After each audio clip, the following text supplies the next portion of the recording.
Welcome, welcome.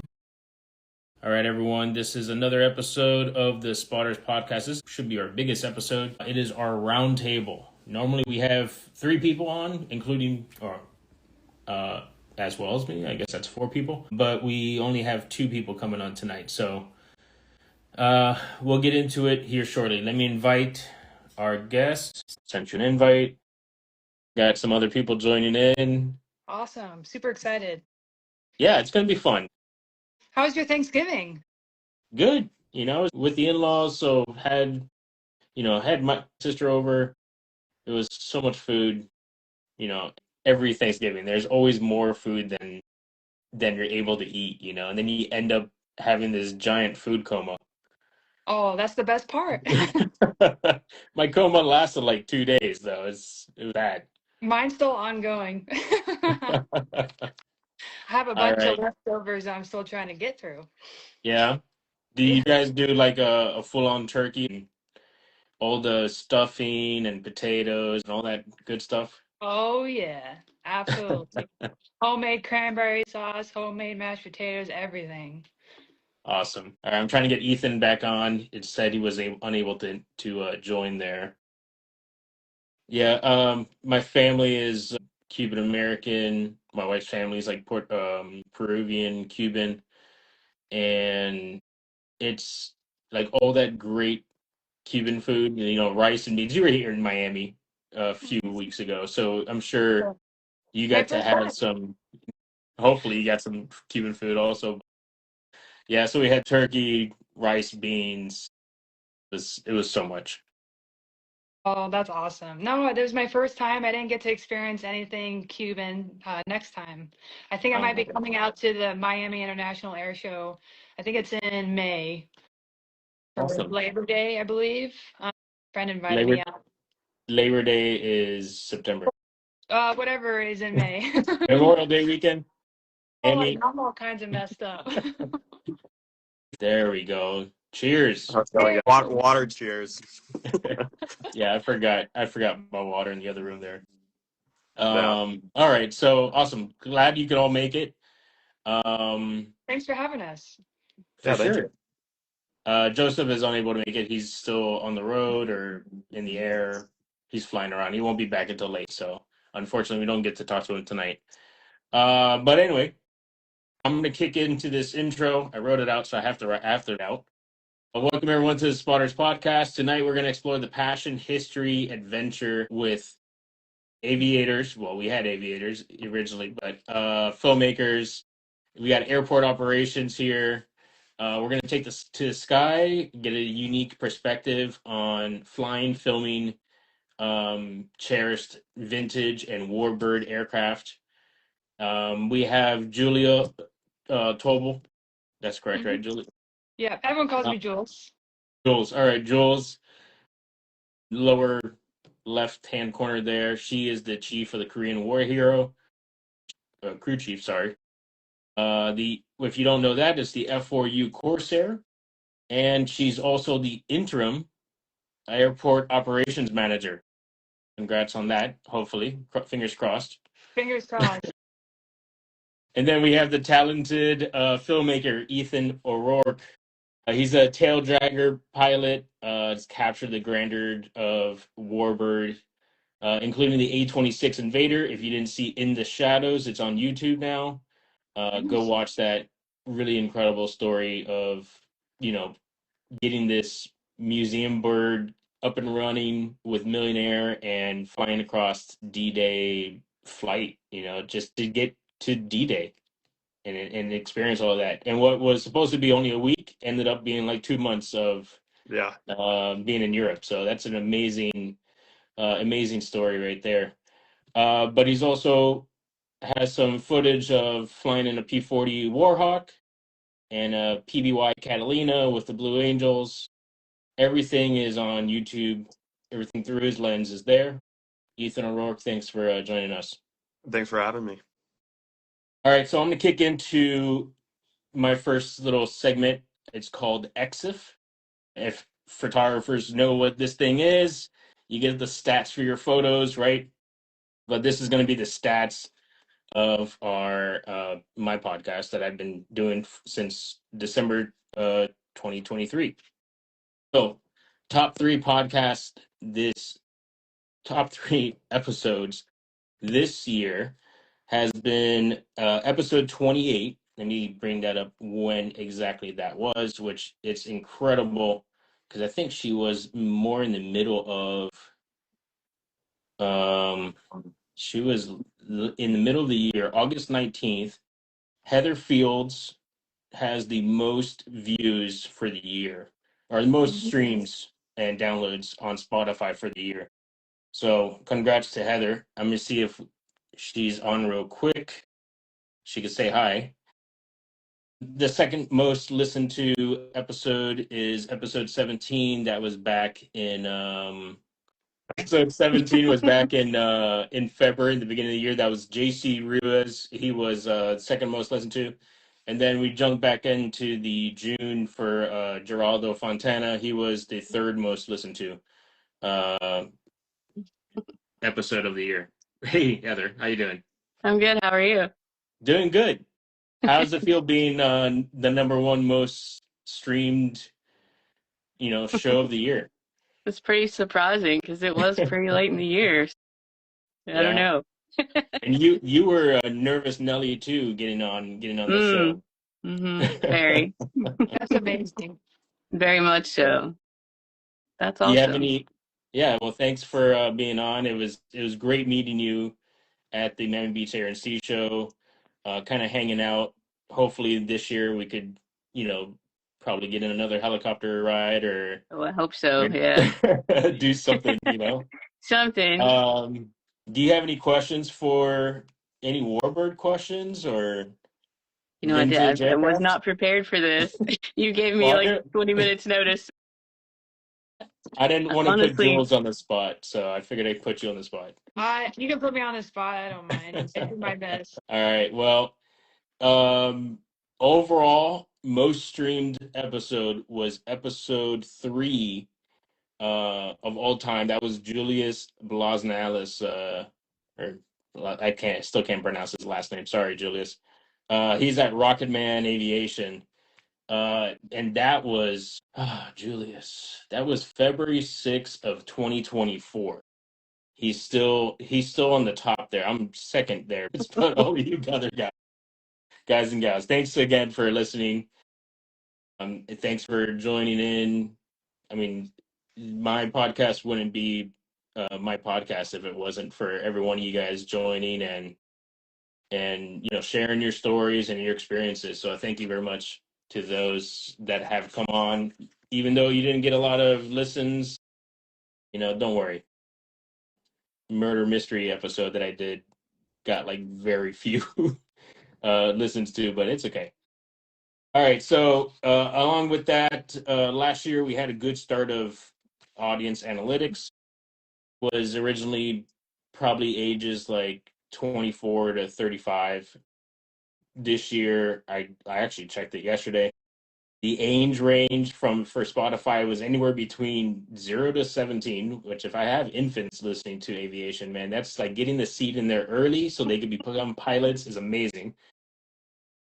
All the way up to 60 and into the unknown category. So the people that don't want to put their age, aliens maybe, who knows? Unknown. We also streamed in 13 countries. And a few new countries this year: Australia, Brazil, Italy, and the Netherlands joined Japan and Portugal. England is high on the list. I mean, United States is at 89%, but you have England up there, pretty close to maybe 5.5%. So thank you for everyone, all ages, around the world, watching the show, listening to the show. It means a lot to me. Happy to do it. Happy to get those stories out there. All right, Heather. Thanks for having me. Have a good night. Enjoy the You rest guys of the have a evening. great night. I have to run. Bye. Thank you. Thanks again, Oscar. All right. Thank you. See you next year. Bye. All right, guys. So we have 3 topics. The last episode, or the last roundtable last year, we had 3 topics. It was like AI in aviation, drone photography, and teamwork or something like that. This year, we kind of figured do it more warbird-esque, right? It's pilots who photograph. Jules, I think you do some photography on the side, but it's mostly like your adventures, traveling I'm an around. amateur compared to Ethan here, so. Yeah, Ethan is definitely advanced. And then how do you guys balance the love of flight with capturing it, right? So that's gonna be our talking point. And then the second topic is the greatest era. Is it going to be vintage aviation or is it going to be warbirds? I think you guys have a toss up there. Maybe a 50-50 split. What do you think? I think it's pretty clear. I mean, yeah, I would say I don't know. I love warbirds, but going like vintage, anything antique and vintage is like, I mean, that holds my heart. I was out flying my 46 Chief, and that's, it's not. I mean, it was made the same time as warbirds, but it's way more. It's not as much of a project. It gets more classic. Yeah, it's more classic. It's not as much of a project when you have to go fly when you want to go fly it. You can just go and do it. You don't have to really plan ahead like you do with Yeah, warbirds. yeah. And I like the warbirds myself. I think it's just my dad flying the Corsair and just being in his T6 and just being around him and his friends. Those are like our people. So I'm kind of a little biased, and that's just what I'm around all the time. I mean, I'm gonna agree with both of you. There's no wrong answers here. I think the vintage kind of. I mean, I don't know. I mean, you fly a Chief. There's Cubs out there. There's biplanes out there that are still, in the air. It's incredible how that history goes from, biplanes into more of a turboprop. It's incredible how the evolution of aviation is just it just keeps on moving forward and it just keeps on it speeds up. It's Yeah. I can't even put it into words how fast it's gone. I think about seeing like my favorite, I guess now it's a warbird, right? It's the F4 Phantom. One of my favorite basically attack bombers, right? Um Seeing that for the first time in the 90s, it got decommissioned. The one I saw was in Reno, the High Rollers, I think it was called, the Hmm. squadron, and they got decommissioned probably in late 90s, moved on to C-130s for search and rescue. But that's technology from like the 50s and Hmm. 60s. And it flew like 50 years. Look at the B-52 bomber that it's been flying around since the 50s, F4 Corsair, when do you think it was? Do you have a date? I mean, I don't even, I'd have to look 45. that up. Say it again, Jules. 1944, 43, 45 is when it was in production. This one is a 45. Yeah, but the idea of the Corsair was probably 20 years prior, maybe 15 years. I don't know the answer. I would have to guess at least probably 10 years for sure. Yeah. Yeah, it's incredible. Now we're looking at jets with ramjets and you know, Maverick is going to be flying to space, it's just incredible. And then let me not I get off on a tangent. So if I go too far ahead, we're trying to stay in the You're fine. 1940s range. If I go You're too not far alone. ahead, We're all like that. Yeah. pull me back in. Um, and then the third topic tonight is going to be what's in your bag. Now, I'm not going to expand on it because I'm sure. There you go. Shelley says 1939 started the design for the Corsair. Thank you, Shelley. Hey, Mom. So, you know, I'm sure a lot of people are going to be talking about, going to be thinking about what's in your bag, what's in your camera bag, what are you filming with? But there's a little bit of a twist in that one. So you guys know about what's in your bag. Hmm. We'll wait until the end to kind of share that one. All right, let's kick it off. Julia, you are interim airport operations manager. Is Hmm. there any warbirds at your airport? There's a Spitfire. We have one. It doesn't really ever get to fly. The gentleman is older and he doesn't have good health, so we don't get to see it like we used to. Well, But that's about it right now. wow. He's got to call Mhm. Right. you. We uh we Wow. just we just coordinated and planned the first static event at the airport here. There hasn't been an aeronautical event since 2019 when Embry-Riddle was coordinating it. And so the city of Prescott is trying to bring back an aeronautical event. We had some fly-ins. We had some really cool ones. There's a couple T6s that came in, couple of various biplanes. Not as much as I would have liked, but it was a jump start, and next year will hopefully be better, bigger and better. I mean, that's incredible. I really hope that you guys could kick that off.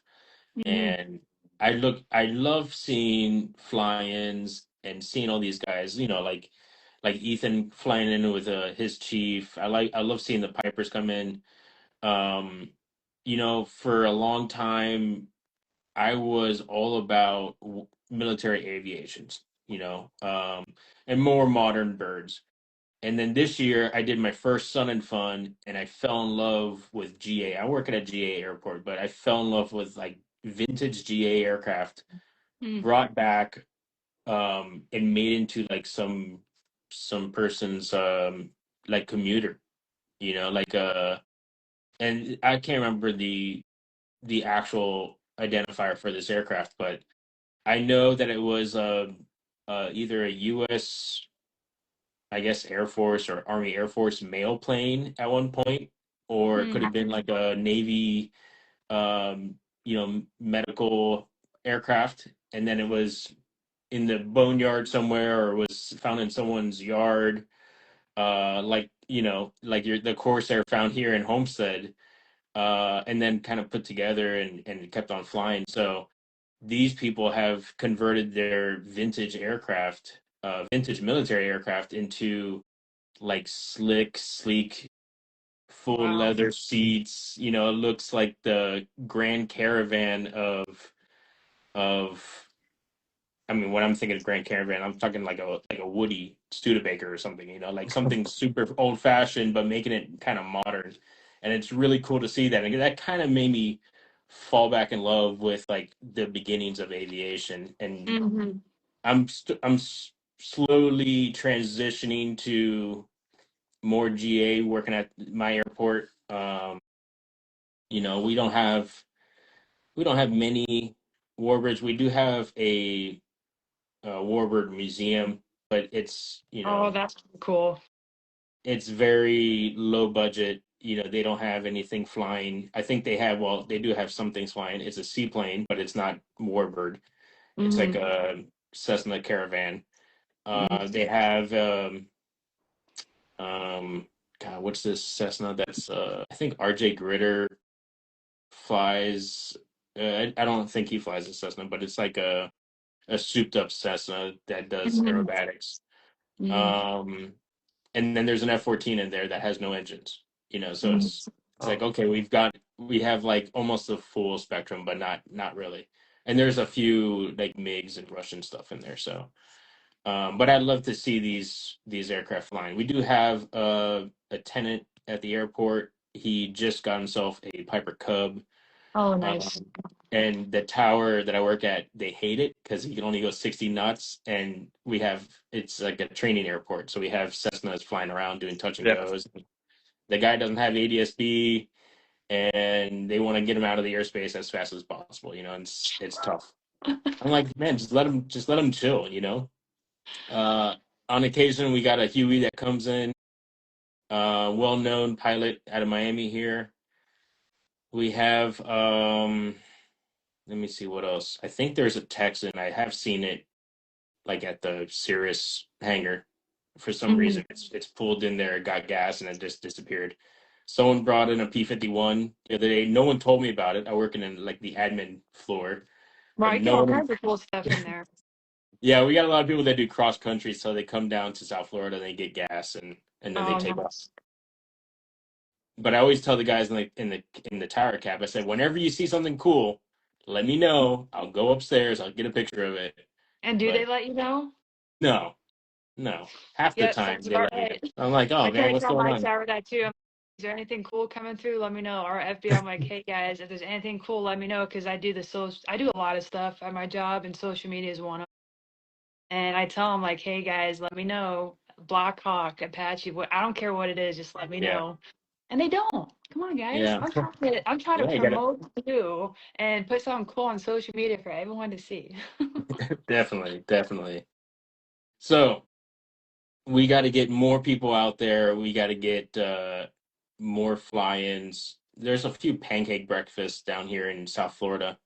A lot of Titusville does, and Titusville has a huge warbird museum A with a lot great of. air show. Do they still do that air show there? They have there's the Cocoa Beach Air Show. That's I'm not too pretty sure far. there was an air show in Titusville. I think it's the one I'm thinking of. My mom and dad used to go to that all the time, and my dad used to go with his dad. He was an air show performer. I'm pretty sure it was Titusville. Maybe they did away with the show. It's been a couple years since I've heard about it. Hopefully, I have And to take a look again. they do have a Warbird museum there, so I think Yeah, that's yeah, check it out. yeah. Valiant Air Command is their warbird museum. Ethan, you're getting questions here, but ask Ethan about his warbird. Okay. So the guy asking this, I fly his Stearman when it's too cold for him to go fly, or he's out flying his airline job, and so he's just chirping up. You got to keep uh, that oil circulating. Thing I flew for the last time a week ago, and before we put it away for winter, and it took 25 minutes for it to reach 40 degrees, 40 Celsius on the oil. Wow. I was just sitting there idling, freezing my butt off. It was cold. Up in Wisconsin. Yeah, I went and flew today and it was negatives. I think density altitude was like minus 2,000. Oh my Minus goodness. It's cold. 2,000 Yeah, it's cold here. It's density like altitude. yeah, it's like 20 degrees, 25 degrees. Wow. Yeah. Yeah, no thanks. But Here, yeah, I know. I thought you were gonna be in your hangar today. For the interview? No way. No way. I was there before this. I'm not hanging out there for an hour unless I got like a E- heater. I wouldn't want Ethan, to did hang out in a you metal box either if there's no heat. Yeah. Yeah. did you train in draggers, or was it a tricycle? Yeah, no, I was J3 Cub all the way through my ticket, and then I guess I did a little bit of time in a 150, but it was J3, and then from there I got time in Bonanzas and just a lot of like Chief Champs Cubs and 172 stuff like that. Now hats biplanes and the Stearman, but that's and a little bit of Swift time, but that's basically it. So you're like a lover of all tail draggers then. Yeah, yeah. Oh, I do have 2 hours in L39 and 2 hours in no 1 hour in a MiG and then 2 hours in the P40. Okay, Logged, logged. awesome. Yeah. It's We're all talking about tail draggers, and I'm thinking about a bomber that has it's not a tail dragger, it's a tricycle. But Hmm. anyway, you have some flying time, Jules. Um, are you training tail draggers, or are you doing like a tricycle? I got my private in a Citabria out of Afton, Wyoming is where I got it. I only have 55 hours. I haven't flown in a couple years now. And then I got it up in Wyoming. I ended up moving down back to Arizona after graduating Riddle. And I was getting some time in an A1 Husky for a little bit. So I'm a sucker for tail Nice. draggers too. And then every chance I get, I don't have logged like Ethan here, but got some uh, backseat time in a T6 through my dad and his connections and friends. Got to fly in the back of a P-51. I actually took Oh, this photo of my dad flying. It's the one and only time awesome. he was flying off the wing. I was in the back of the P-51, and I took. Typically, what I do is I like to take a photo or a couple of photos when I can of a particular moment, and then I put my phone away so I can completely live in it. So this is like the one and the only photo I got from the entire thing. I got one video, and the rest of the time I'm just absolutely enjoying the moment. I flew in the back of the L-39 too. Did you do some barrel rolls? Yeah. Oh, heck yes. We were Yeah, we were flying. That was actually another project for Millionaire. We were flying formation with a citation, shooting for a company video, and then on our way back, we ended up we went from White Plains, New York, all the way up to Maine and back within like 3 hours shooting. So Oh, on the awesome. way back down is when I was flying it and we were ripping around and having fun. That's Very awesome. cool. Uh, Yeah, I got to do that. I went to my first Sun and Fun back in 2018. My dad had a really good friend. His call sign was Lunch. Had an L-39. Asked if I wanted to go flying. I'd never done aerobatics before. It's actually the first plane I did aerobatics in was L-39, and he used to be a performer as well. So got a lot of backseat time, but that's pretty much the extent of my flying, though. I'm hoping to get back into it. I've been kind of focusing on my job and my career. Been doing operations for 4 years. And eventually I want to continue with my instrument and continue with my hours and ratings. Hopefully get in the back or front seat of a warbird. That'd be nice. ooh, Sweet. there- I wish you luck. I plan on starting my flight training next year.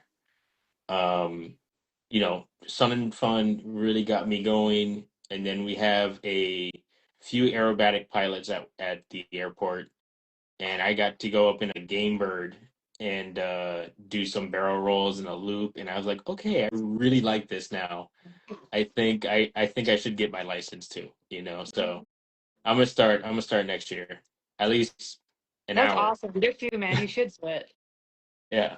I can't wait. Jules, I keep on saying Julia because it's in my notes here. Hold on one second. Let me It's type it. okay. My mom, my dad, close friends call me Julia, and I introduce myself as Jules. All right, So if you Jules. like call my work, you're like, hey, is Julia there? They're gonna be like, who's that? How do you think the legacy of the Corsair has influenced modern military aviation? I think it's honestly it's stealthiness of it and being able to um attack at such a high point coming down. I think that is one of few aircraft that have that kind of capability. You don't really hear or see it coming until it's kind of too late. Um, so I think that it's in that capacity. Yeah. It's pretty stealthy for its time. Mm-hmm. Um, First time, yeah. for its time, yeah. Is there any Was your plane was it used for any type of military training at all? Do you know that, Ethan? my chief. Yeah. I know the No. Cub. The Well, Cub I was like mean, a back pre-war in, trainer. I mean, so when the U.S. entered World War II, they confiscated a bunch of these pre-war planes for training, and Chiefs, Champs, Cubs were all part of that. Confiscated. They bought them at market value. My Chief's a 46, so it wasn't used in the war. Mine was made because they had all these pilots coming back, and they're like, oh, these guys are gonna still want to fly, and so they produced a bunch of them, and some wanted to fly, some didn't, but there was more produced than pilots that had demand for them. So that's why it's a affordable way of aviation. It's never really been much like it's a very no electrical system, hand prop, very simple aircraft to fly and maintain. So that's yeah. Mine doesn't have any military history. The Stearman, I don't know if this one did or not. If Jim's in here, he can probably answer that. But the Stearman was used. Well, that's a military trainer. It's a Mm. high performance military trainer. That's awesome. Is there a challenge?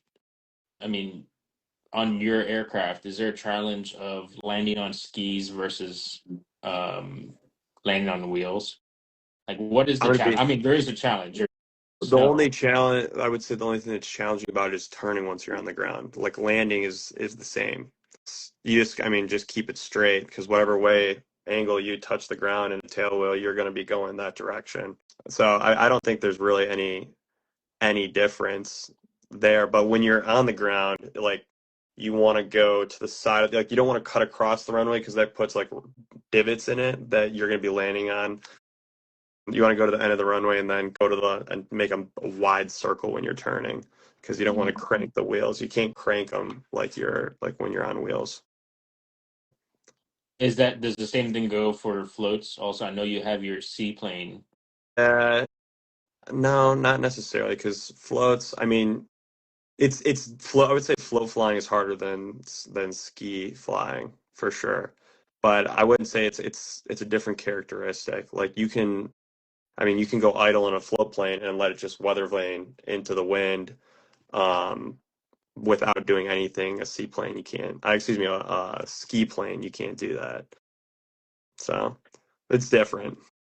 Apples and How oranges. was how was that experience in the PBY Catalina? Oh, it was amazing. My favorite part of that was when one of the one of the Blue Angels Fat Albert pilots, Isaac, I just Oh, happened to, okay. Isaac? You know Yeah. Isaac?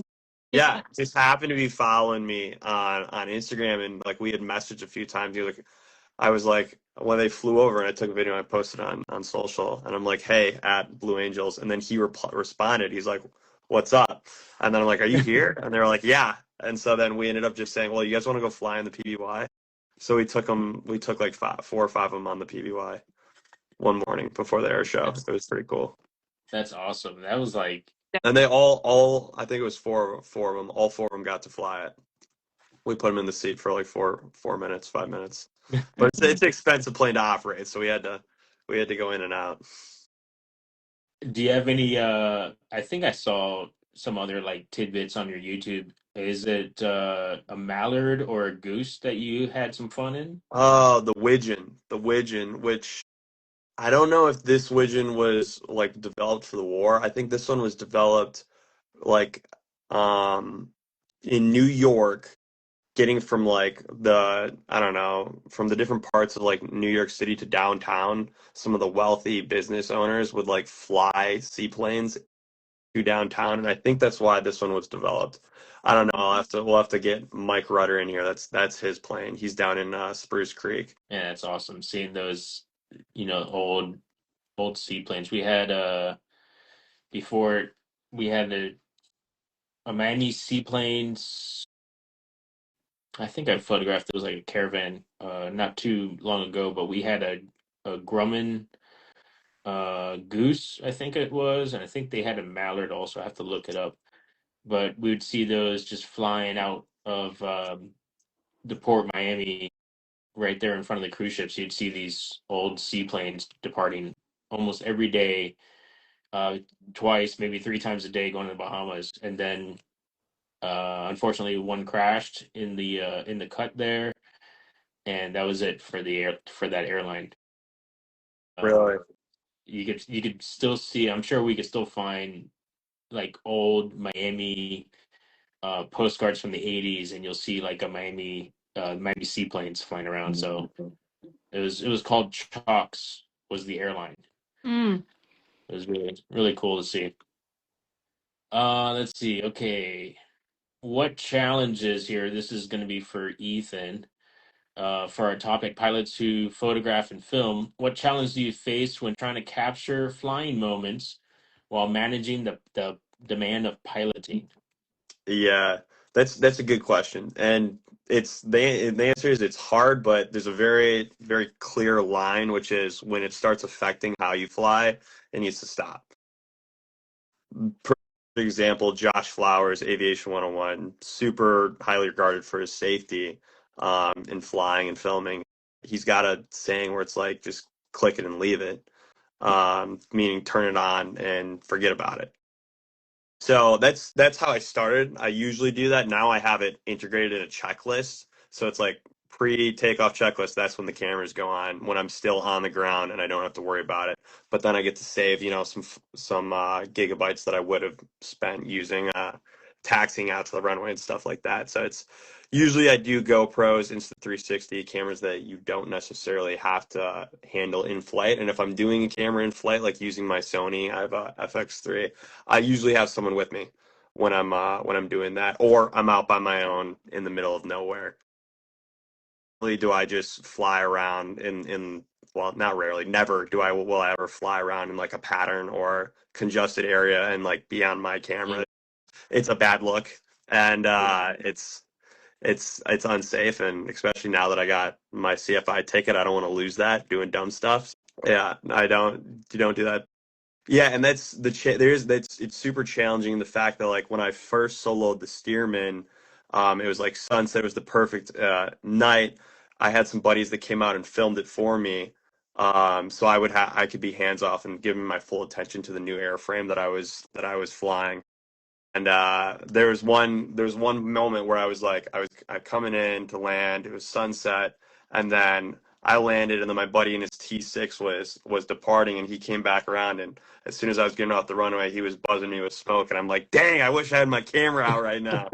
But I was taxiing it, and I couldn't. You can't take your mind off, flying the airplane all the way to Yeah. shutting it down. So you lose some moments, which is, that's just the beast of it. But I think it's at the end of the day, as long as you're having fun, it's all right.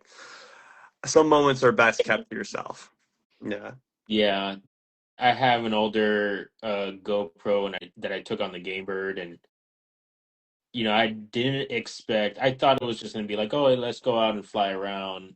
I was in the cockpit. I was in the front, which is, if you ever been in a Game Bird, I'm 6'3". The front of this thing is just like super tight. Um, I had to like tuck my legs to my chest to taxi because my feet were right on the pedals. I couldn't like move them. But once in airborne, I could put my feet back on the pedals there. And we were flying with with an extra, and I was trying to rotate this GoPro, and then right at the moment where I'm trying to finagle this thing, my pilot says, "Okay, your control." I was like, "What? What are you talking about? I'm still with the camera here." I'm like, "Okay, I guess it's gonna sit wherever it's gonna be, and I'm gonna take control of this plane." Ethan, Mhm. I just remembered you.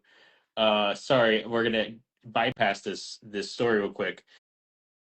How I met you on Instagram, you were posting something and you were almost tying down some guy's arms to his chairs because he talks with his hands.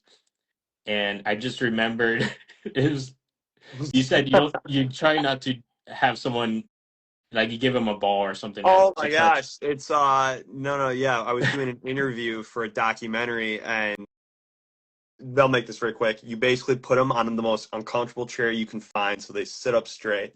And then I know exactly what you're talking about. You're talking about Joao Felipe out in Hemet, California. We were doing an interview, and he was just doing way too much of this. Like he was speaking Italian. I don't know. It was just crazy. And I'm like, hold this pillow, or put your feet on this pillow so you stop tapping. Sit on your I hands. I Exactly. just remembered because I talk with my hands sometimes. Yeah. Most Hispanics do, so I'm like doing this, and now I notice it. I'm like, oh my God, I'm talking to Ethan. I got to put my No, hands it's down. it's fine to talk with your hands. It's not fine to be like tapping and like jumping and bumping my camera around. But I mean, that's just those are tricks of the trade. Yeah, I mean um these small aircraft, kind of reeling it back in now. These small aircraft, you could kind of like let go of the stick and it'll fly itself. But like Mhm. you said, you can't. You have to think of your first thing as safety, right? You can't be trying to fly the plane with your knees and move a camera around at the same time. And that's what I was trying not to do. And I kind of left the GoPro to kind of do its thing. Somehow, in the middle of a loop, it turned off, and I Mhm. realized that a red light wasn't blinking. And I was like, okay, do I need to touch this camera, or do I need to just pull back on the stick and not like go too far down? I didn't. I'm still here, so I did not touch the camera. But once we got back in level flight, turned that GoPro back on. Um, it's so I'm not usually the one in front of the camera. This is hard for me to kind of do this. I'm not trying not to look at myself. I'm looking at you guys. Um, I see how you film your videos. You're doing like a little of a vlog there. You're talking to the camera, and then you go into this amazing footage you have. What is what is like your best kind of advice for someone like that's not used to being on camera but still wants to document everything? Are you gonna try to upload everything into a video, or are you just kind of like pinching it together there? I mean, I would say start with something small that doesn't like making a video, for example, like I just finished editing two videos. They're each 20 minutes long for our trip to Moab. That took 5 days to edit of like 11-hour days. So I put in 60 hours just on editing YouTube videos this week. It's not like including my actual work. It's a lot. It's a lot. And for someone that doesn't like do that every week, I would say that's you're like within an hour, you're gonna be like burnt out. Start with something small. I started with Instagram Reels, making 5, 6 second reels because that's what people liked. I think 7 seconds was the Mhm. ideal length for attention span. Like that's all it takes, and then from there it'll snowball into something bigger if you want it to. I mean, I was in film school, so it ended up I was like I needed to fill a void for doing more stuff, and that's where the documentary stuff came in, and now YouTube stuff. So, I mean, it's if you want to make a video, don't to your point about talking to the camera, just get like an Insta360 X5 or something, and then so you can talk about what you're doing. And it might sound dumb, like a lot of my stuff, like even with this vlog, I was like, I wish I would have had more important stuff to say while I was making the video, but I didn't. So I just talked about what we were doing, and that's all you need to do. Like Mhm. someone will find that interesting, is if not yourself. I make my YouTube videos because one day when I'm in a nursing home, I want to watch back my YouTube videos. That's why I make YouTube videos, because I'm like, man, that was a good time. So I make my stuff for myself, and I mean, I really could care less if other people like them. But It's something that's that you like enjoy and love. exactly, Yeah, exactly. That's yeah, that's how I think of it. And if you think about it that way, no, like it doesn't matter what, like you have no standard you're holding yourself to or anything like that. Mhm. So do it for yourself primarily, Mhm. and if you think it's good, that's what matters. I mean, Absolutely. yeah, if you look back, like if I look back at my stuff I was making in like high school, yeah, I would be a little cringing a little bit, but that's you grow as a filmmaker or a content creator. yeah. Yeah, That's a really good way of looking at it. I'm just gonna start doing. I'm gonna hopefully before the show season starts next year.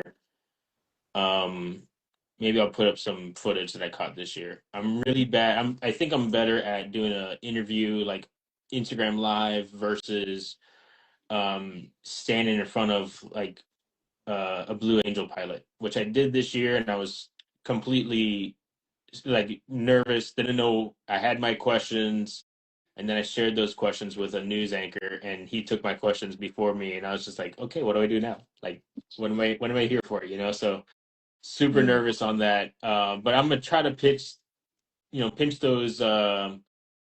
those media clips, however bad I think they are. I'm just gonna put them out there and at yes, least cover this year as a recap of everything I've captured and everything. It'll probably be big. Mhm. Probably more than 7 seconds, and I'm sure I'll lose some people's interest on it, but it'll probably go on YouTube, Mhm. since that can take however many minutes. Jules, with you working in airport operations, are you going to have some weekends to go with the Korean war hero to air shows? All the time. I probably was going at one point. I went to six in a year. That's kind of quite a bit. Now it's anywhere between two and four. I went to God, I'm drawing a blank. Up in Las Vegas this year. I went to Oshkosh, and I think that was it for this year. Next year I'll be going to Sun and Fun. I love going to Oshkosh. I typically go to air shows where my parents go, and probably about a year or two ago, I started volunteering at air shows. I think it's really great to get the perspective of somebody at the bottom, depending on where you want to go.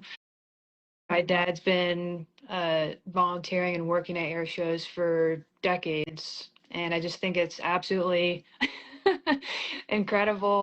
I love watching and seeing what he does, and I think to have an appreciation for like what he does was I volunteered at Sun and Fun last year. I was doing work in the runway parking warbirds and hanging out with those guys. I was at Vero Beach. That's where I met Isaac, was at Vero Beach. I was Nice. volunteering for that air show. And because of my connection, I was like, I was kind of like a golf cart driver. I don't know, letting the performers know when events are. The Um, VIP coordinator. VIP coordinator. I was like keeping them hydrated. I did that at Vero Beach and any West Coast shows. No, I've always wanted to go to Huntington Beach. I'd never really had the chance. There's always something going on. But yeah, I pretty much go anywhere from 2 to 4 air shows a year. I've been to Fort Awesome. Lauderdale. I've been to Tampa International Air Show. I think I want to go to Miami next year. I'm either just crew chiefing for my dad. It's really just a family affair, us spending time together. Starting to volunteer in like hot ramp, marshaling airplanes, and combination of just it's kind of nice to go and not have to have a responsibility, just kind of go hang out. Yeah, that's the fun. That's really the fun part of it. I spoke to my golf cart driver every day I was in Sun and Fun, and I didn't have a driver. I just kind of spoke to these volunteers that have been there for 2 weeks prepping before Sun and Fun started, and they're awesome people to get to know and actually talk to, and they're as enthusiastic, if not the most enthusiastic people of aviation. They love aviation. They love seeing these planes fly. It doesn't matter if it's the Stearman or if it's the modern F-35. They love every one of them. And it's Yeah. awesome to get their perspective on it. The Um, warbird volunteers are honestly the best. I think it's almost like a family. So my dad, he's a lot of people don't know this. Yeah, he flies a Corsair and he's an airshow performer, but I think what he does behind the scenes is even more amazing. He's the Warbirds of America director for EAA for at Sun and Fun and at Oshkosh, and he's been doing that for I don't know. Correct me if I'm wrong, Dad. Probably 15 years, maybe close to 20. So I think him overseeing and being the director, the liaison for Warbirds, he's been doing it for so long. I think that that's incredible. And the Warbird family, all the volunteers. I'm a little biased. It's the 25 years. Wow. Wow, He's wow. been the that's EAA awesome. Warbirds of America director for Sun and Fun and Oshkosh. That's so cool. Yeah, so I think that that's honestly more incredible. Helps keeps everybody safe and help keeping honestly the show moving forward. Hopefully, he's got an Definitely. EAA lifetime membership. I do not. I should maybe try to haggle for one of those. That'd be great. Yeah, yeah. You have some bargaining chips. Hey, Mom, Dad, hook me up. What do you think is the best way to kind of promote the interest in historical aviation among the younger generations? I guess I that think. would be Go ahead, Ethan. I was just say easy answer. Put them in a Chief Cub or Champ. Show them how affordable that is, and that's a direct stepping stone into getting into Warbirds. You need tail dragger time. That is how it is going to happen. The most affordable tail dragger time is Cubs Champs. I mean, Satabrias too. Once you get into that, I would start Cubs Champs and then go from that into like a Satabria, into like a Stearman, and then work your way up from there. Like that's my plan, which is the same process that they did back in World War II. It was Cub or Stearman for primary, and then you would go into the Texan, the pilot maker, and then on. And so my affordable dream plane is the Texan, and I'm probably like a year away from getting in the seat, but not for affording one. Probably like 10, 15 years. my airport has a bunch of Cirrus and Cessna 172s and 52s. I don't think there's any Cubs Mm. or I bet you they some? have one. They're just tucked away somewhere. You got to go make some friends with some old gentlemen that Yeah, want you to see gotta their find plane them, seek flown. them out. Okay, I'll do that. Exactly. It's I'll they're do that. they're there, or they're Maybe, around. You just got to find them.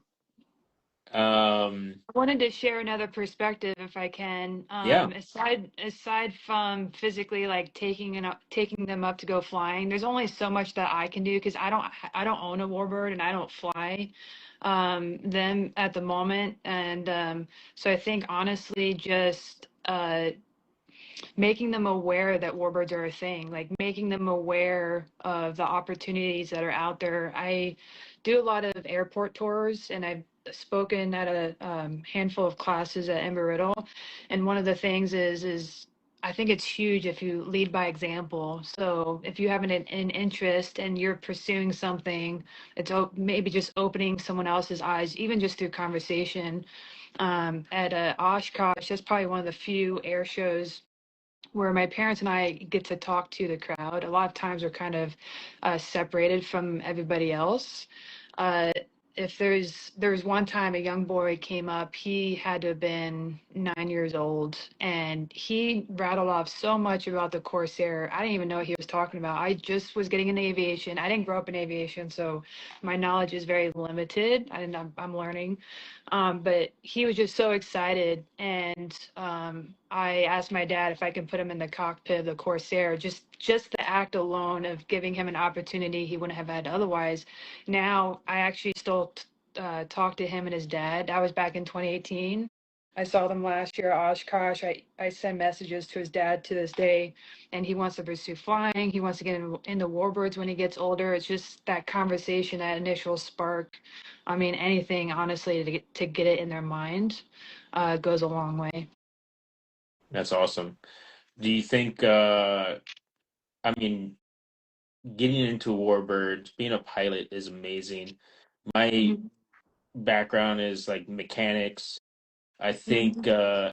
getting these young kids into aviation and then kind of growing into mechanics, piloting, Yeah. uh, any of that is going to be a plus. I have I don't know if you guys know who Scott Scooter Yoke is. He flies a P-51 with my dad. He flies Quicksilver. One thing he always says is to get people into warbirds is to volunteer at like a local or at a warbird or military museum and kind of just get your foot in the door, helping out, cleaning, whatever someone needs. That's the one thing that he always recommends and drives home to get involved. Definitely find your local war museum. You hear that, everyone? Find your local war museum. Donate some time. Mhm. Uh, Today is Giving Tuesday, so what better day to do it? Spend a Saturday over there and clean their start off small, clean the hangar, Get on the Mhm. broom. get on Maybe the you'll find That's broom, an that's old, what my dad used to say. Get yeah. on the broom. and then maybe you It work your way works. up and you'll get to polish a Texan one day. Or Yeah. meet an Uh, or meet an older guy with an airplane, and maybe he'll let you go flying. yeah, Yeah. for sure. Let's see here. All right. Do you oh, you know what? We answered that question. Oops. What's been your most memorable moment so far documenting warbirds, Ethan? Well, warbirds specifically. I mean, yeah. The warbirds specifically, I would say when we took the A26 from Goose Bay to Prestwick, Scotland, that route, the Blue Spruce route over Greenland, or sorry, Greenland, and then into Iceland. At point when we were in Greenland, we had left Narsarsuaq. I don't know if you guys have seen Masters of the Air, the TV show on Apple TV. If you haven't, you need to watch it.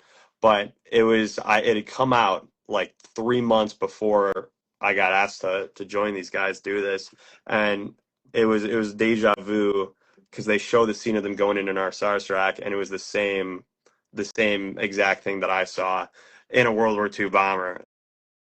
That bit, and you can see it in the documentary where we're going over the fjords that's a top 10 moment. We were going over a glacier, and I'm just in the nose, like, oh, something happens right now. We're toast. But it was so fun. But it was so fun. I would say that would be the best moment, and it feels real. It feels like you're doing exactly what they did. Obviously, we have GPS, and I was wearing heated gloves and stuff, and they had that, but it was a little more uncomfortable. Not GPS, the heated gloves they had. Yeah. They had bodysuits, but yeah, I would Is say that would be. there sorry, what were you gonna say?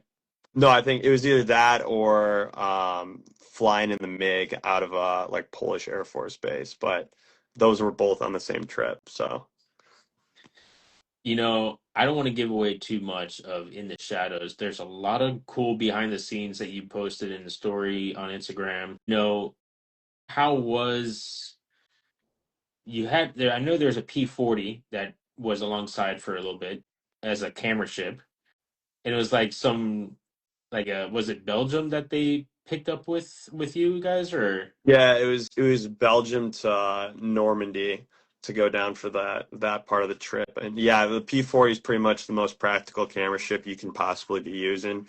So we used that.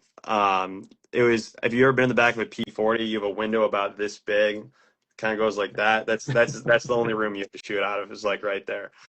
So That's got impressive. I know, and it's one of the nicest. The guy who owns it, Bernard Vander something. His family owned. They sold their Belgian brewing company, and he bought an FBO and a P-40. So yeah, super cool awesome. guy. Yeah, very didn't come from aviation, but knew what he wanted when he got in, and that was warbirds. Awesome. And that is amazing. Um were you on the A26 the whole time you were doing all this footage? Were you out I there for the mean, full 2 months?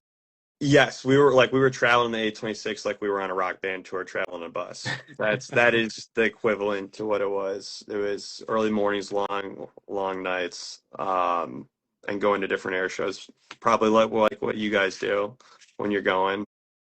It's always an event. And it's fun to get to share it, and you put on a smile and are just blessed you get to be there every day. So yeah, it was 2 months of run and gun. Wow. How was it being intercepted by the Austrian Air Force? No, yeah, it wasn't the Air Force, but it was the MiG guys. It's a private group, Fubar Aviation, that they have a 17 and a 15, and they're also working on like a 21 or not a 21. I don't know, one of the other newer MiGs, like a 23 or something. But no, it was crazy. I would say it was weird because if you know the history of it, the A-26 fought in Korea, which like 49, 50s, and the MiG 15, 17 developed in 49, also fought in Korea on the other side. And so I was just there like, man, it would have been a bad day if I was flying this A-26 in the 50s and these guys pulled up. So yeah, that was chilling. It was a cool moment for sure. Is there? I'm trying to find out the Corsair. Is it a single seat or there's a back seat in there? It's a single seat. There's one Corsair. I don't know the pilot's name. He uh, modified the Corsair to where he has a second seat, but you're basically in a cage. You can't get out. There's no window Oh because no. it's a That's single gnarly. seat. I'd be terrified to be sitting behind a seat and if the plane goes down, you are not getting out. Like that. Yeah. That's How the scary is P-40. The P-40 is the same way. you're It's like strapped. yeah, well they took out the radio, which was massive back then, and so Yeah. if they don't adjust the back of the canopy, the front part slides back, but you still have to crawl underneath and then back. So I mean, if something happens, I mean, you're You're toast. yeah. So I You gotta better live be a good life. you better be a good sleeper on the plane then. Because if Yeah. you're an out, you might survive.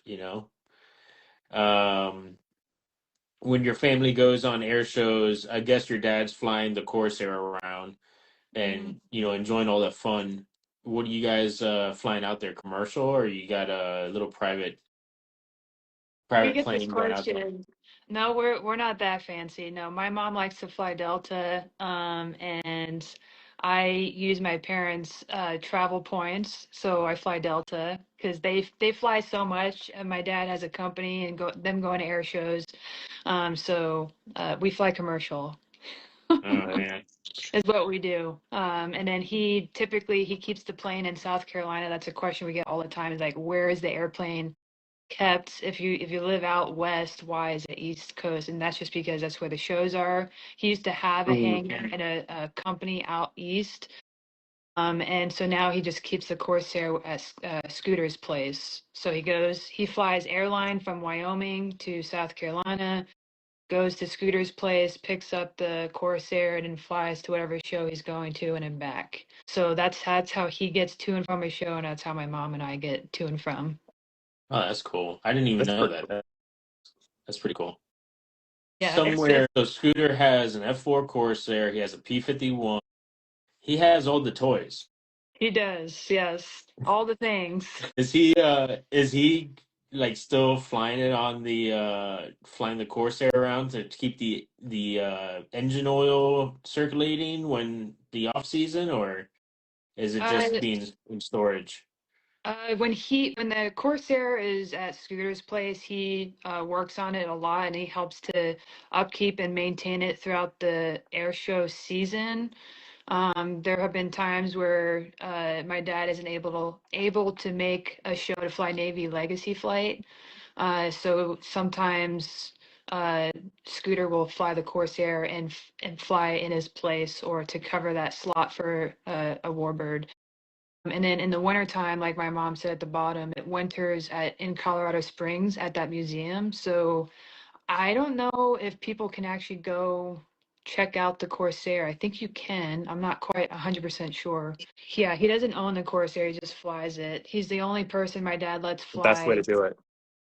Yeah. So Scooter has an in.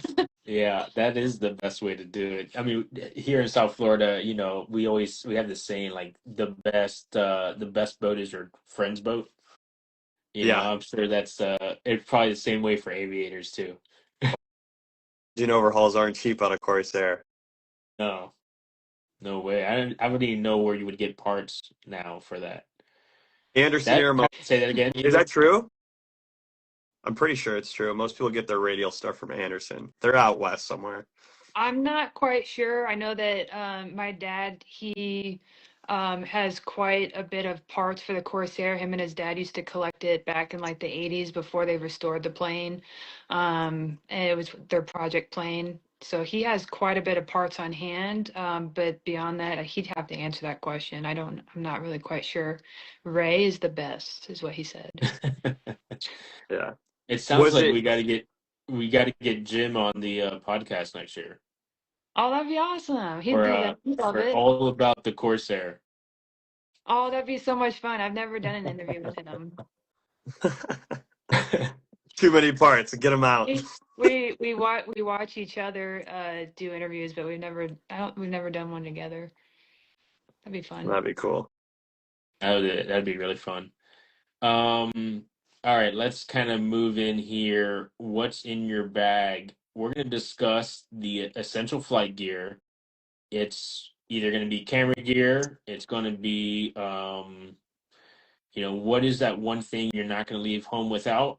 Everybody wants to know camera gear. We're talking snacks. Okay, you're gonna take a bag of chips with you, a candy bar, granola bar, whatever you got. No, we will talk also about camera gear. For you, I know it's a bunch of GoPros, Insta360 X5s. You have your FX camera, but what is your number one snack that you're gonna take from Wisconsin to Moab? Or what was your number one snack that you took? Cliff Did you bars, pack? dude. Cliff bars. Those are good choices. Absolutely Cliff bars. Because I bought Cliff bars for a shoot like a year and a half ago. And I got one of those big boxes, like the Costco boxes of them. Boom. Pull those out. Still good to go. It's Mhm. like I mean No it's mess perfect. You know, too. That's the biggest thing. No mess. that's right. That's right. Granola bar, you gotta worry about crumbs and stuff falling all over. Exactly. Yeah. So Exactly. you need the chewies then, the chewy Cliff Bars. Any Yeah. like specific, you gonna get like just peanut butter or is it Oh, gonna be yeah. like It's a You don't chocolate want chip? something that's gonna be on your fingers either. Like if I'm flying no. Delta, Cheetos. Like I love Cheez-Its, Cheetos, gets all over my fingers. I don't care, but flying, I wanna eat that kind of stuff. No Yeah. nuts. No. Like a I don't trail know. mix in a bag and just kind of like shovel it. Yeah, no, I would say definitely like I mean there's like the brownie one. I don't know. There's a few different ones. But I'm not picky. I'm really not that picky. I uh I did not eat for my aerobatic flight because I was afraid of, doing maneuvers and losing my breakfast. Um, I did drink like a gallon of water off after because I was just drained of, energy, and then I had this huge lunch and then took which what my pilot said it was a G nap when I got home.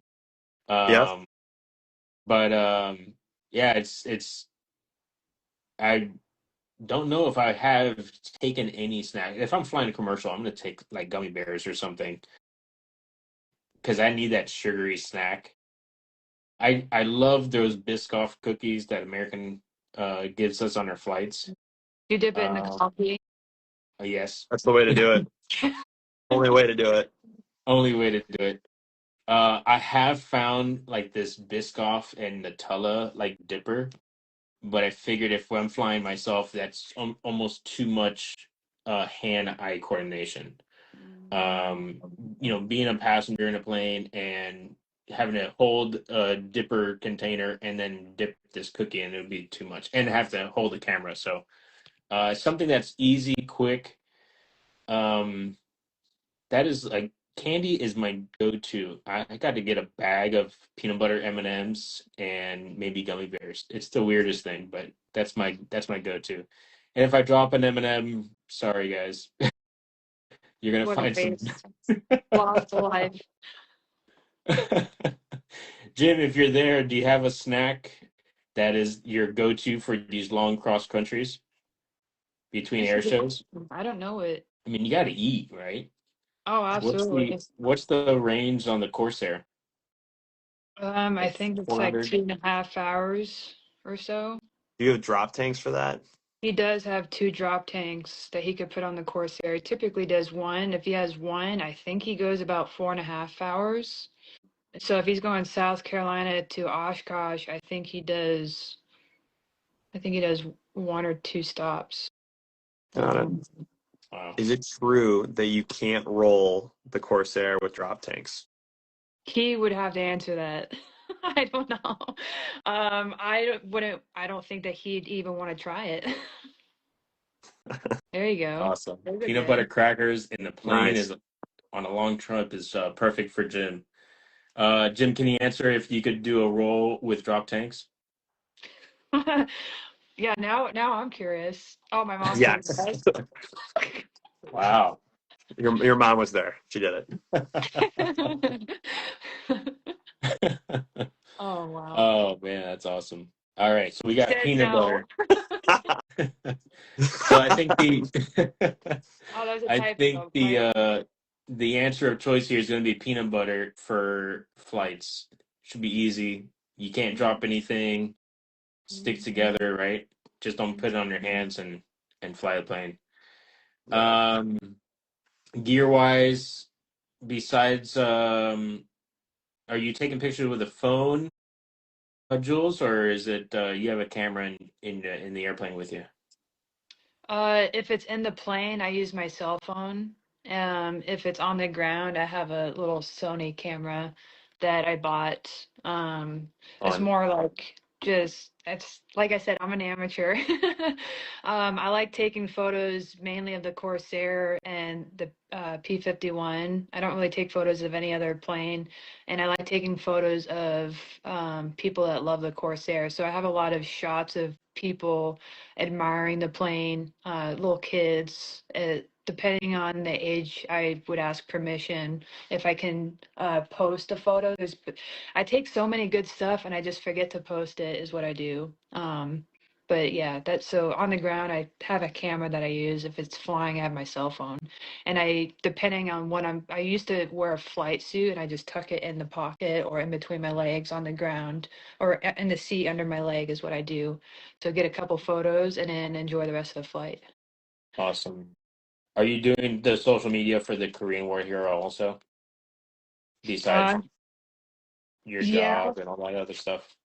yeah, I started the Instagram for Korean War Hero back in 2018. My mom does Facebook for Korean War Hero. So we kind of tag team it. My dad, what he does is he'll take photos sometimes. If we're not at an air show, he'll text us something and we'll repost it. We'll post it for him. I also help him to maintain the Navy Legacy Flight Instagram. I'm not as active on there as I am Korean War Hero if we're at a show or if he's at a show. I've been doing the Class of 45 on Instagram. Been doing shows together in a little bit, and my mom does Facebook Class of 45. So if they Awesome. send me stuff, then we post it and we repost stuff. So it's my Oh, mom and cool. I. Yeah, that's fun. Real quick, greetings from Argentina, Furrows with a three Z's. Thanks for tuning in. And pura vida to you, Emma Sandy from Costa Rica. Love Costa Rica. I was there once and I really want to go back. Pilot Main says Ethan has so many cameras. I've seen it. All these cameras on, geez, Wow. look at the lineup. Oh gosh. Wow, look at that. Looks like you've been doing this for a minute. Yeah, you've been, say it again, Jules. Ethan, when did you start getting into photography and videography? Like when did you start and what made you want to get into it? Oh, I can't hear him. No, no audio. You got me? You got me? Yep, Yeah. yep. Okay, sorry. I was saying I started because I was playing Grand Theft Auto when I was in middle school, and I was like, we got to change this up. This is not the way to do it. And so I started filming cars, and then I realized there was no money in that, so then I started filming airplanes, Interesting. and that's That's how cool. it blossomed into the production company and stuff now. But I also filmed weddings in there for 3 or 4 years when I was in college. Yeah, So it's hobby turned into I don't know, full-fledged job. business. Yeah, Job, it's a full-time job. job. It's fun. It's fun, but it's still a job. Yeah. Well, if you're Did, spending 60, 80 hours Yeah, editing, no, exactly. There are no. It's. Well, I don't know if you guys ever heard. If you, I don't know exactly what the quote is, but it's like if you don't want to work a 9 to 5, work for yourself, then you'll never stop working. That is true. You never yeah, stop working. that is the truth right there for sure. I did 15 years of action sports and portraits, and I had my own, photography, corporation and all this fun stuff. And I was like, okay, I'm burning out real fast doing that and doing a full-time job. I was air traffic controller, so it was Wow. way too much, doing way too much. And I was like, okay, the only thing that's gonna make me money is sticking around with air traffic. So I dropped the photography, but I do it here and there every so often. Should be doing it more.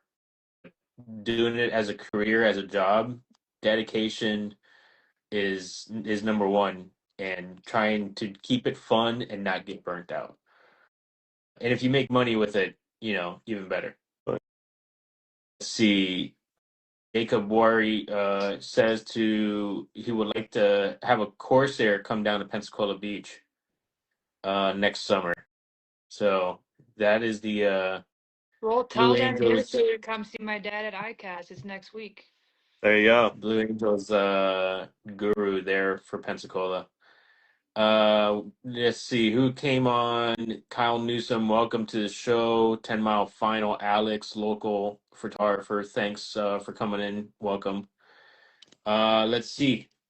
What do we have going on? How do we organize? Here's a question here. How do you organize your flight bag to ensure you have everything you need while keeping it practical and light? You want to go first?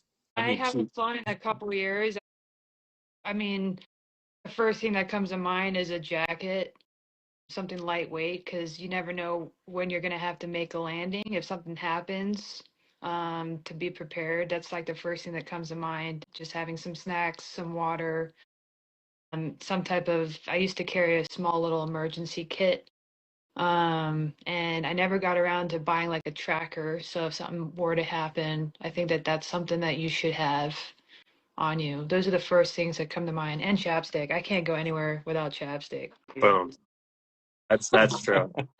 Especially out west, it's so dry out here. I mean, yeah. Yeah. I mean, I think those Ethan? are all great options. I would say my dad always told me that buy the flight bag that is gonna allow you to do only what you need. And what he meant by that is like you start and you're like, oh, I want a big flight bag. I want to have all this stuff. And then as you start flying, you're like, why do I have all this stuff? And then you condense. And so like my flight bag is just this small thing right now. And I think I got my headset in there, my logbook in case I need it, and then Yeah. my licenses and stuff, and a battery bank, and a handheld radio. But that's it. Like, honestly, like if you're flying, like this is all you need is one of those, Hmm. which has your licenses and your passport. That's what you really need to be legal. Everything else is just a plus, but like a battery bank and stuff, that's essential. And I like the survival kit ideal as well, but usually I would say, I mean, I own a plane, so it's easy for me to put that in the plane and leave it. If I'm flying like rental planes and stuff, maybe have that in your flight bag because you never Hmm. know which plane you're going to be flying. Hmm. I Like a say portable emergency kit EPIRB, because, or go ahead. are you talking about like a portable EPIRB? Yeah, EPIR emergency kit. What were you referring to? Sorry, you were about to say something, Jules. I don't, just a really basic emergency kit. I can't tell you that it's come in handy a couple times. Like I am prone to hurting myself. Like I have a band-aid like Band-Aid kit. Yeah. I had an accident 2 days ago. I don't really want to repeat it. But there's just been instances or circumstances where I've needed something a kit, and it's not even for me. Sometimes like someone else happens to get Yeah. hurt, and I just happen to be prepared. So depending on like the distance you're flying or depending on what you're doing, sometimes it's not even for me. It's like if I come across something. Just like something basic, like small, not like a super big kit. Yeah, pack for the mission. Correct, yeah. Yeah. How's the maintenance on the Chief? And what challenges do you encounter with modern technology or with older Well, technology? yeah, I would say older technology because it's immune. It's immune to all this new stuff. Since it was certified without an electrical system, I don't have to do anything. I don't have to get ADSB, any trackers, any of that stuff. As of now, because I'm grandfathered in. But I would say my maintenance. Well, there's very minimal maintenance. Like I bet you with what your dad's or whoever spends on an annual, you could buy like five of my planes with the amount you spend on an annual. It's I spend probably like $1,000 a year. Maybe like my last year, my annual was 3,000 because I knew I'd be taking it cross country to Sun and Fun, and so I wanted to like work out everything and have it done right. But there's not a lot to it. It's not bad on maintenance. I had one like problem this year, and it was I had to get new wheel hubs because there was a crack in one of them. But Hmm. that was it. It was like $800. I got them used off a Pacer that my buddy had. So, Wow. I mean, aviation's is as inexpensive as, I mean, if you make friends in aviation, there's always going to be someone looking out for you. And Yep. so that when you're in times of need like that, instead of having to buy new, you go to your network, and that's why that's so important. So for me, I've been blessed that it's been fairly inexpensive because I have a good group of people around me. And I duct taped the bottom of my plane. That did happen. Yeah, I that gotta redo the fabric. that the Chief is a fabric aircraft, right? Yeah, it's fabric. I got Razorback fabric on mine, so no one really knows how to work on it. So I'll probably redo it with the Seagnite and polyfiber and all that stuff. Hmm. Yeah, no, I agree. Maintenance is the most important. There's just not a ton to do on the Chief. What's your cruising speed in the Chief? like 85 miles per hour. Mm. And if I have a headwind, it's like 40. Uh, So I'm getting past. I ferried a champ from Wisconsin to California, and we were down in El Paso, and I think it's like Highway 8, which goes down through Yuma and all that. We were following the highway, and we were getting passed by the semis in the right holy lane. cow. It was bad, but we made it happen. How was your how was your training time in the A1C? The Husky. Yeah. It was good. I'm not used to like backcountry bush flying, big tire stuff, and so it was a little different. High performance. I guess that Husky wasn't a high performance. It was at 200 horsepower. So it wasn't considered that, but it's definitely more power than the Chief. But it wasn't. The Husky's a very forgiving and fair airplane to fly. If you fly it, I think hopping in it, you'll realize it's not going to be a challenge like a Corsair or something with that has a lot more torque. If you punch the throttle, in any tail dragger, and I guess any plane, you don't want to go full bore right away. But it's not a hard plane to fly. I just keep things we're talking about Corsairs. What's the movie where they were talking about the African American pilots on the carrier? What was Is it that? Devotion? Devotion. I Devotion. never actually saw it, but I hear Oh it's my gosh, you gotta How watch do you it. not see that? Yeah, uh I don't know, dude. Life. I don't yeah. know. Well, there's a scene in No, Devotion. Sorry, no, I cut you off. What were you saying? I probably did see it, but I guess I'll have to watch it again now and report back. Yeah, yeah. There's a scene in Devotion where one of the guys, like, not a rookie pilot, but obviously all pilots back then were less experienced. Like guns it and torque rolls the Corsair and flips it off deck. So, yeah, it's you're not going to find that with these smaller planes. Man, that's P Dizzy. Is it P Dizzy? Yeah, P Dizzy. That's the Instagram name. Uh, let's see. We got a bunch of other questions here. Jim says he was friends with Tom Hudner. Shelly, they have a beautiful husky. Go backcountry in flying in Idaho. Yeah, my Um, friends. welcome from Huskies are awesome. California. Yeah, they Huskies. love going. They love doing backcountry flying in Idaho, and they like to disconnect for a few days. They have like a tracker where it sends me updates on my email. So if like something happens to them, I get notified. But yeah, I'm jealous they haven't taken me on one of these trips. Like, come on, where's my invite, you guys?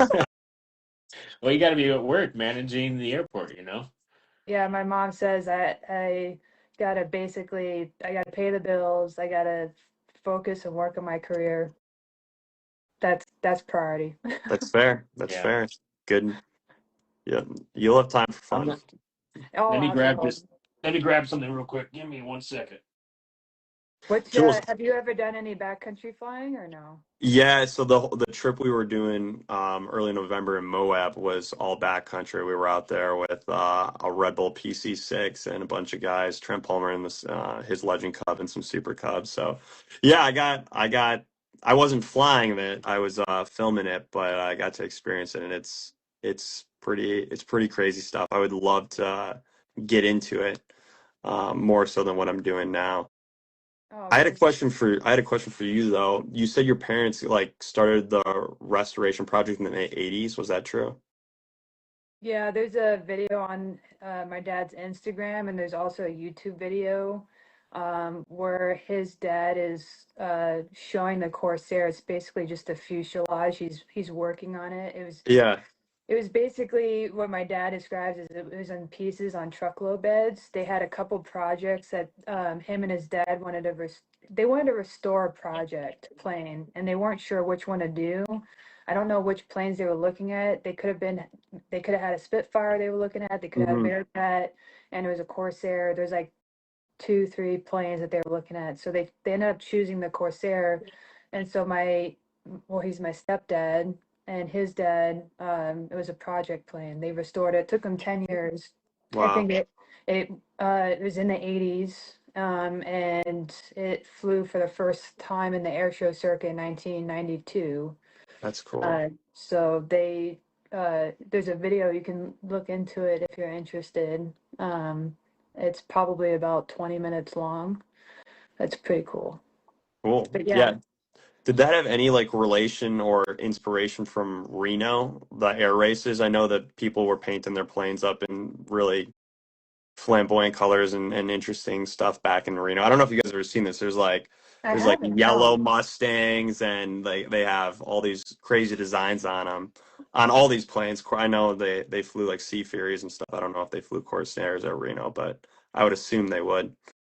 Yeah, I've never been to Reno. My dad used to fly in the Reno air races. I think he flew back in 2014, Oh, 15, maybe one of the years. It's one of those 2 years he flew.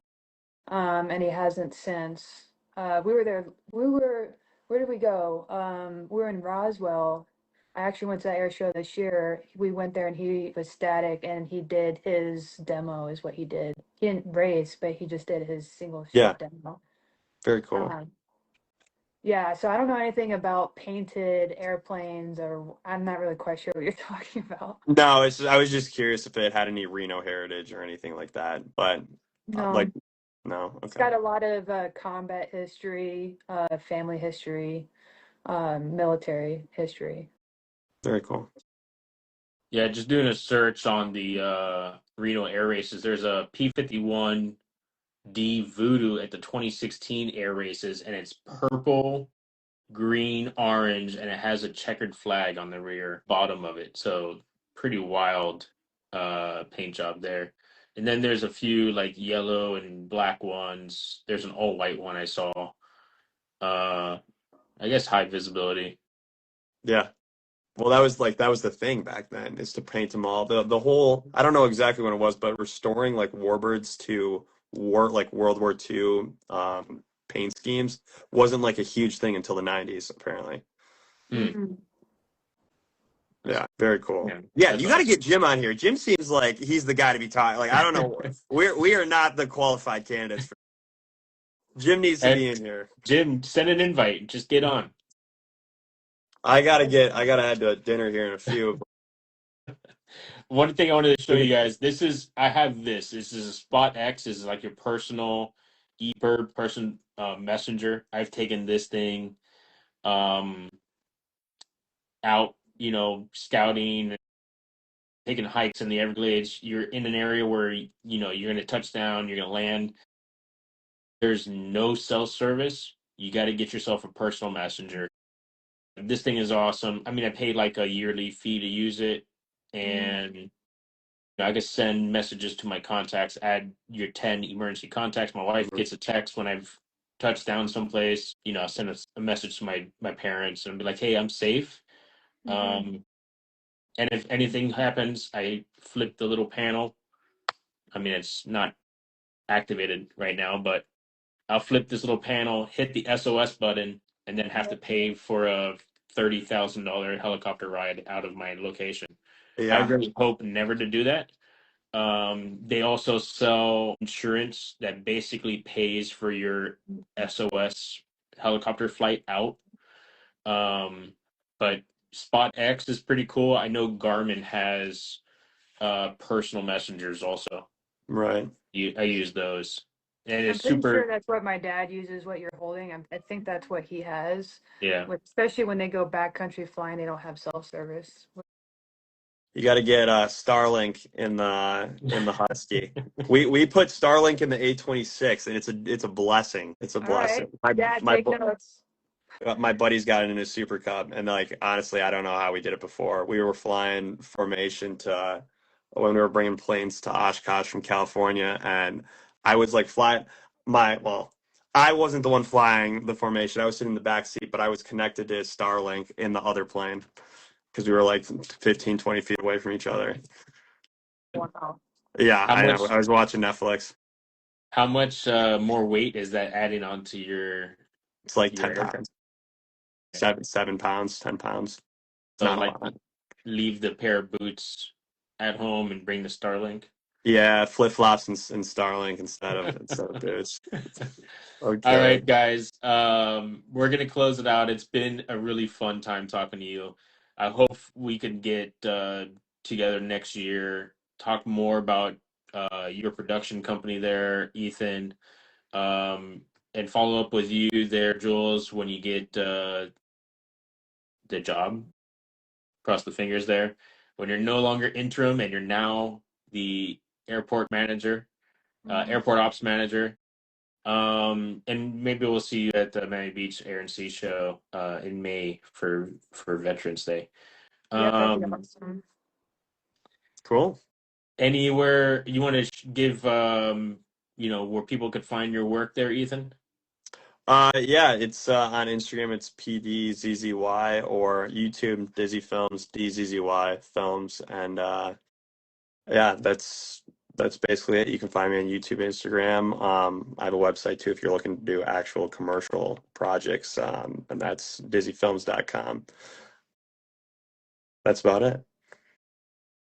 Oh, or if you want tail wheel instruction, boom, gotta plug newly minted CFI, aviationinvest.com if you're looking to do your tail wheel endorsement or anything like that. Let me know. Awesome. Very cool. All right, Yeah. very cool, man. Thank you for coming on. It was awesome talking to you both. I'd like to Uh, share with you real quick as well. If you guys are interested, check out my dad's page as well, KoreanWarHero.com. A lot of people don't realize that he has a website. You can check out the history of the Corsair. You can check out air shows for upcoming year, family photos, all kinds of cool stuff. So check that out. Check out the Instagram and Facebook page, Korean War Hero. Awesome. anything else you want to add there, Jules? Um, What's those Facebook pages? Facebook page is the same thing, Korean War Hero. The class of 45 has Instagram, Facebook, the Navy Legacy flights. But yeah, check it out, especially the website. All right, will the schedule be posted on the air show schedule on Instagram and on the webpage, or Yeah, typically we have ICAST next week. We'll be there. We typically know what shows are going to be happening sometime in March, is like when it's really finalized.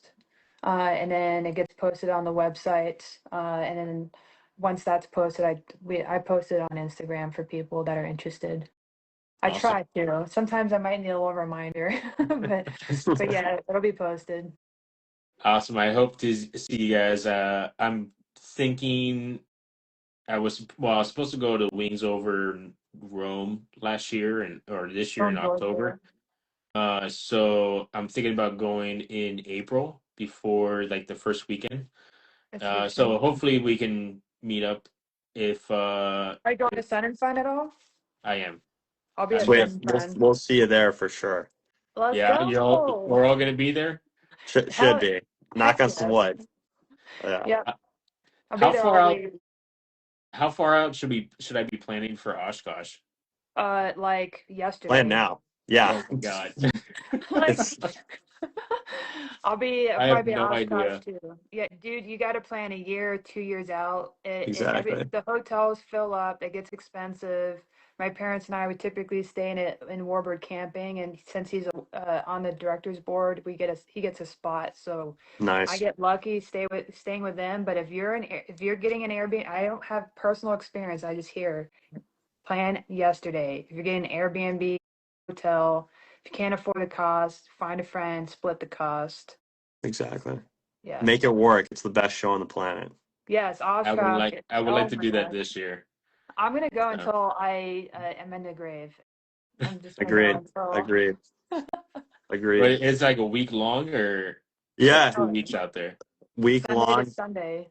Exactly. And it's always there's always weather every year without fail. There's going to be like it's the last week of July in Wisconsin. There's always going to be some weather system moving through. I love All how I So say just Wisconsin. Wisconsin. What? I'm sorry. That's how we say it here. right. Yeah, I know. I'm blessed. It's like right in my backyard, so I go every year. Yeah. Hey, if Awesome. you need someone to Awesome. push a broom, you could count on me. If you need someone to hammock camp underneath the aircraft for security, I'll do it. I'll trade you some detailing for a campsite. I'm down with that. All All right, right. guys. Thanks for coming on tonight. This was a really super fun episode. It'll be live on the reels, and the audio should be posted up on Spotify, YouTube, iHeartRadio, pretty much everywhere your podcast can be found, except for Apple Podcast. Unfortunately, they want me to do something so I can do that. So sorry, can't do that. Thank you All everyone right. for Thanks coming for in and having joining me. us, and Thanks for having us. we'll see you guys next year. See you guys. Take care. Have a- Bye. Bye. Have a good night.